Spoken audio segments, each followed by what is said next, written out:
What's going on, buddy? My name is Eason. Welcome back to another video today. We're going to get into language and diffusion. So we are advancing through Unit 3. We're almost to the end, but we still got to learn about language and diffusion, which is actually something many people trip up on. So I'm here to teach you about it and clear up some confusion.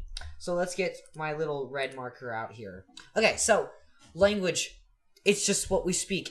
It's a mix of words and phrases that are all part of the same category. Boom, language. Language branch is a category that languages are in. This means they have similar linguistic characteristics. So we see here Romance languages is a language branch. This picture is really cool because it shows a language tree, also known as a language family, which is just a cumulative organization of language branches. These language branches then have languages on them. So that's very cool. So this is the Indo-European language family, and that is the whole tree is the whole family. So we can see the European branch and the Indo-Iranian or Iranian side. These are branches as well. Then it goes to the Romance branch. We can see like Spanish or Portuguese are Romance languages as well. And then we can see the Germanic branch, which has English, German, Swedish, Dutch. So the more branches you go into, the more similar the languages are going to be. English and Hindi have similar characteristics, but not as much as English and French. What has more characteristics that are similar than French? German will, because they have more similar branches than each other. Now, the leaves actually mean something. We're going to get into what the leaves are in just a second. So that is language families and languages and all that cool stuff. Now, languages diffuse to other places, and this can lead to the development of new languages on the language family. So we can see here French, its hearth, which is where it is founded upon, is in France. Very similar name. And it has diffused to other places in Europe, and this language is going to be spoken across these countries in Europe. Not as much as its hearth, though. And it's going to have various ways of speaking French, but it's also going to be incorporated into the culture as well. Let's look at some other language families. You don't have to know every single language family in its entirety, but it's just good to know, and I think it's kind of interesting.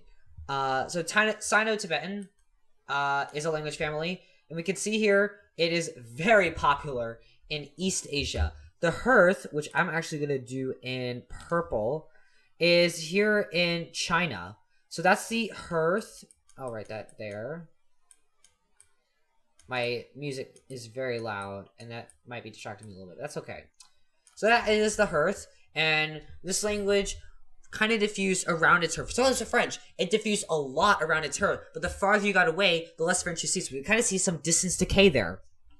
We can definitely see this here with Sino-Tibetan language as well. So it's kind of in nearby areas, but it's not here in Europe as much, or even in Africa. It's hardly here in Africa as well. And this includes languages like Mandarin or other very popular languages you see here in this kind of red and pink area. Then there's the Niger Congo language family. These are families, and you can also make a language tree out of the language families. We can see here it's kind of close to Niger and Nigeria, might be the name. And also goes over a ton of the Congo, which is like right here. Now the hearth is kind of here. I'll just write H. So this is the hearth. So we can see here it has diffused kind of around the hearth. Hasn't diffused north much, but there's a big desert here, causing kind of a big problem. So interaction is going to be better because there's hardly any desert here. So Niger Congo is kind of a sub-Saharan language family. Then there's the Afro-Asiatic, which is the above the Saharan deserts. We're kind of in that desert. Is the Afro-Asiatic. So you can see here we have some Africa, Northern Africa. We got like Morocco, Algeria, Egypt. We also see some parts of Asia. So we see, Saudi Arabia, Yemen. Very, very cool. So, yeah. This includes languages like Hebrew and stuff. Then we have the Austronesian language family, and this is pretty much Oceania and Southeast Asia. Why is Australia not here? What language do they speak in Australia? That's English. What language family is English a part of? Indo-European. So Australia is not part of here. Now where's the hearth? The hearth is right here. Very, very cool. So that's the hearth of the Austronesian language. And it is kind of diffused to the other islands here. It doesn't diffuse much because islands are a barrier, water's a barrier to the language, distance decay, all that fun stuff. Alright, so here we have some examples of languages of different language families. And I want you to match them to the country that they're most likely to diffuse to. So let's go through this. So Hebrew is a Afro-Asiatic language. Then Zulu, I don't know why I skipped that, is Niger, Congo. Let me write that down. Mandarin is, if you remember earlier, is Sino-Tibetan. We can also just look at that graph, the map, I guess, as well, and kind of, kind of piece that together. And then English is, we know this as Indo-European. What language, just think in your head, what language is, Hindi a part of? What language family? That's your Indo-European. Why is it Indo-European? Isn't Hindi speaking in, like, India? That's not in Europe. But think about this.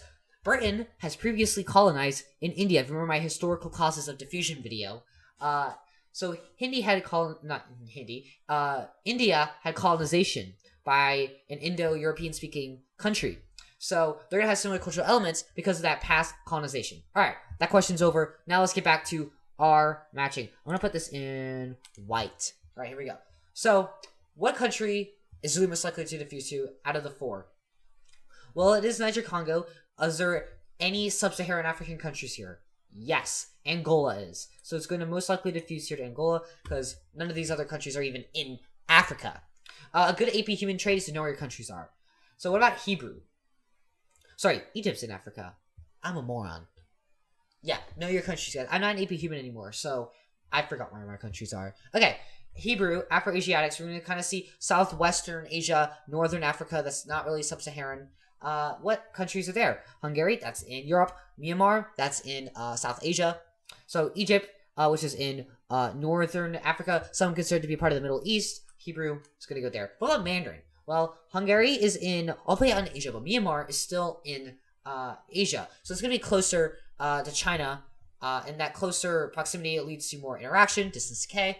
So it's going to go to Myanmar. And that just leaves Hungary to English. Hungary is in Europe. English, its hearth is in Europe as well. So Hungary is going to have a lot more English speakers. I think Hungarian is an Indo-European language as well. So they're going to already have similar linguistic characteristics. And people want to learn languages that are kind of similar to their own. Like Spanish is kind of similar to English in a way. So it makes Spanish a lot easier for me to learn than if I spoke like Mandarin. Alright, now let's get into effects of language diffusion. Dialects. So you remember earlier I was saying the leaves mean something on the language tree. If you want to go back and see that tree, just rewind the video. But the language tree has leaves on it. And so like the shrubs are languages, but the leaves are dialects. So dialects are just kind of the way a language is spoken. So in America, English is spoken with various dialects. So the southern version of saying English, people say y'all and stuff like that. That's a dialect of English. Because people in the northern central part of America aren't really going to say that. People in the United Kingdom aren't going to say that. They might say fish and chips too. That's a dialect as well. And then of course, with the spreading of language and its characteristics is the spread of culture and gender roles. So when I took Spanish in high school, so I learned about Hispanic culture, and that actually helps me understand Spanish a little bit better.